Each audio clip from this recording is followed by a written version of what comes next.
Hello, this is Dr. Grande. Today I will analyze the case of Andrew Lawson. First I'll look at the background of this case, move to the timeline of the crime, then offer my analysis. Andrew Jacob Lawson was born on February 20, 2000, and lived in Palm Bay, Florida. This is 48 miles south of Port Canaveral. Andrew worked as a deputy for the Brevard County Sheriff's Office. Sometime around mid-2022, he moved into a rented 1,800 square foot four-bedroom house at 772 Damascus Avenue Southwest. Andrew had two roommates who also worked as deputies with the Sheriff's Office, Austin Walsh and Quinn LeBrenton. Andrew was on the same shift rotation as Austin. They were good friends, and they spent a lot of time together. Now moving to the timeline of the crime. On December 3, 2022, at 12:42 a.m., Andrew Lawson called 911 and reported that he had shot his roommate, Austin Walsh. When the police arrived, they found Andrew outside his residence. He was detained as officers entered the house. In a hallway outside of Andrew's bedroom, they found 23-year-old Austin Walsh unresponsive with a single gunshot wound to his head. He had been struck below his right eye. Austin was pronounced dead at the scene. Here is the story that Andrew supplied. That night, he and Austin were at the house hanging out. The third deputy who lived there, Quinn LeBrenton, was not there. He was working the night shift. Andrew and Austin watched a few episodes of The Walking Dead on Netflix, then played the video game Call of Duty from separate bedrooms. They were playing online with friends. During a break from the game, Austin crossed the kitchen and the living room and stood in the doorway of Andrew's bedroom.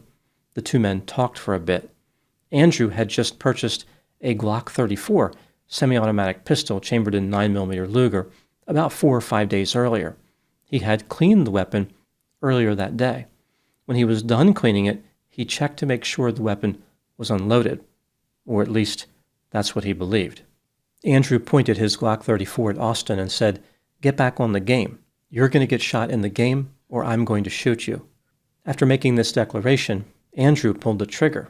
The firearm did not discharge. There was no cartridge in the chamber. Andrew had been texting a friend and former roommate named Edward Hamilton, who was also a deputy with the sheriff's office. Edward asked if Andrew and Austin were going to resume playing Call of Duty.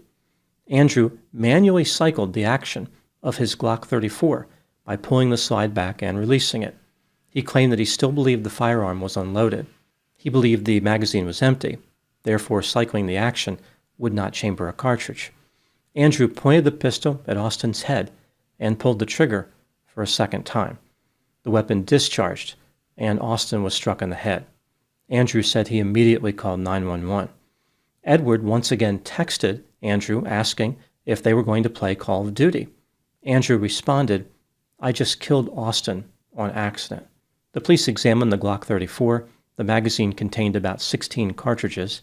One spent case was near Austin's body. The police checked out Andrew's story about playing Call of Duty.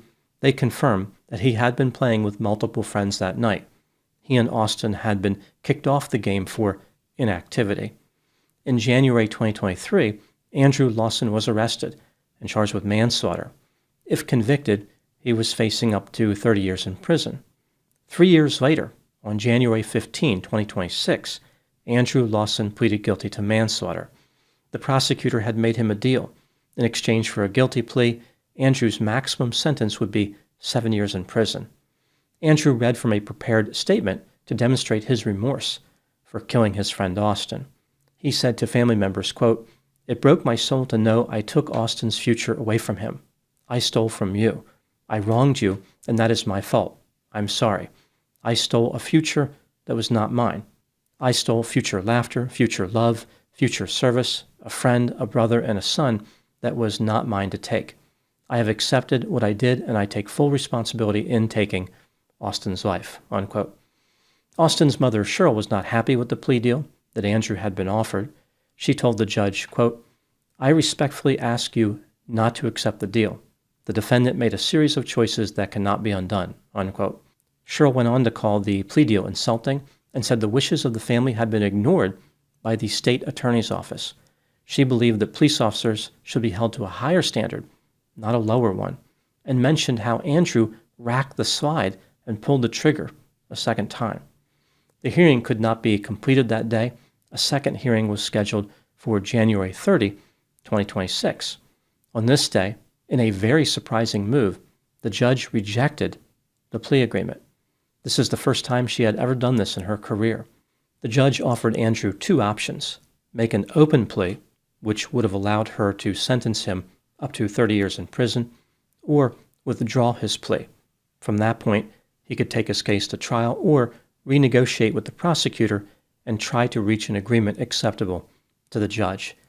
Andrew decided to withdraw his guilty plea.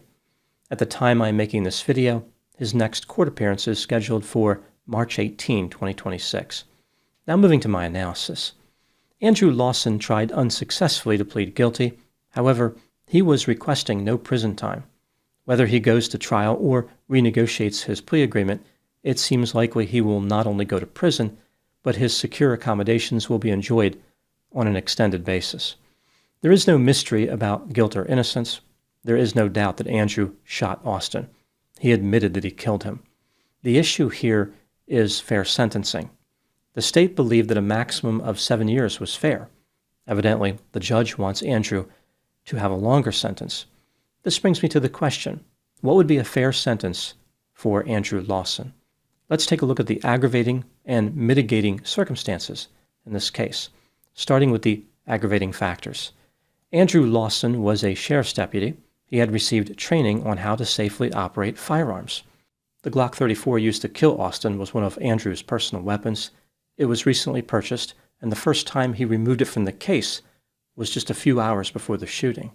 This invites the argument that he wasn't trained specifically to use that pistol. This may be true, but the Glock 34 is similar to the service weapon issued by the Sheriff's Office. As I understand it, since 2019, the Walther PDP 9mm was the standard service pistol. Both weapons are chambered in 9mm Luger, both are semi-automatic, and they both require the trigger to be pulled for disassembly. The rules of safety that Andrew was taught by the police apply equally to both weapons. Andrew learned never to point a weapon at something he did not want to destroy. He learned to keep his finger off the trigger, and he learned how to check if a firearm was loaded. He violated all these safety rules when he pointed his weapon at Austin and pulled the trigger. What's more, Andrew manually cycled the weapon and pulled the trigger again. It was almost like he was determined to discharge that pistol. Pulling the trigger the first time was reckless. Pulling the trigger the second time was unbelievably reckless. Andrew should have known a magazine was in the weapon based on visual inspection. The weight of the pistol would have indicated the magazine was loaded. Andrew claimed that he did not insert the magazine after cleaning the pistol earlier that day and suggested that Austin could have done it. Shifting the blame to the victim makes it seem like Andrew really wasn't remorseful like he claimed. Furthermore, it was his responsibility to secure the weapon after cleaning it. Why did Austin have access to the pistol in the first place? Now moving to the mitigating factors, a mental health professional diagnosed Andrew with bipolar II disorder.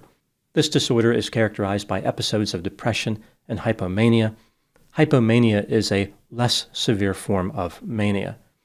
The disorder is associated with impulsivity, irresponsibility, and recklessness. It's worth noting that when Andrew was hired by the sheriff's office, he did not have any mental health diagnosis. The sheriff who Andrew worked for described him as a good kid. He indicated that Andrew made a horrible, irresponsible, and extremely dumb decision, but he was not malicious. Andrew pointed the weapon at Austin jokingly. When considering the evidence available in this case, what do I believe a fair sentence would be for Andrew Lawson? In my opinion, I believe that a fair sentence would be about 12 years in prison. However, Andrew was offered a plea deal that set his maximum sentence at 7 years. The judge had the authority to reject the plea agreement, which is what she did, but this raises difficult questions about consistency and the balance of power between prosecutors and the court. I do not believe it was a good idea to reject the plea agreement in this instance. The state made a deal, and they should honor their agreement. It may not have been a good deal for them, but that was not Andrew's fault. Moving to the next question, What do I think happened in this case? This is just a theory, my opinion. Both Andrew Lawson and Austin Walsh were excitement-seeking, immature, and were extremely irresponsible in the way they handled firearms. Sadly, pointing guns at each other was a common behavior for both men.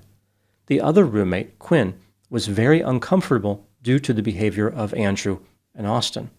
The former roommate, Edward, indicated that the one and only time Austin pointed a gun at him, he shut that down immediately. Edward didn't put up with that for even a second, which, in my opinion, is the appropriate response. I think what happened here is that Andrew and Austin had turned their residence into a house of horrors, an environment where the two men regularly pointed firearms at each other and pulled the trigger. Somehow, this incredibly dangerous habit had become normalized. The part that amazes me here is how this behavior did not seem to frighten or alarm the men. One behavior that police officers are normally very sensitive to is someone pointing a gun at them and pulling the trigger. They are trained to react very strongly to that specific stimulus. How these men became comfortable with staring down a muzzle is difficult to imagine. I guess safety became optional and recklessness became routine. The only safety rule that the men followed was making sure the firearms were unloaded. This left them with only one point of failure. This is like somebody saying they don't need brakes in their vehicle because they have a seatbelt. On December 3, 2022, that one point failed. Andrew thought that his pistol was unloaded, but he was incorrect.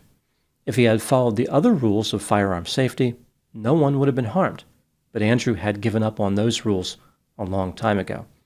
It is frightening to contemplate that these two men worked as police officers. They were out there in public driving and walking around with terrible gun handling practices. It's amazing that someone wasn't killed before this.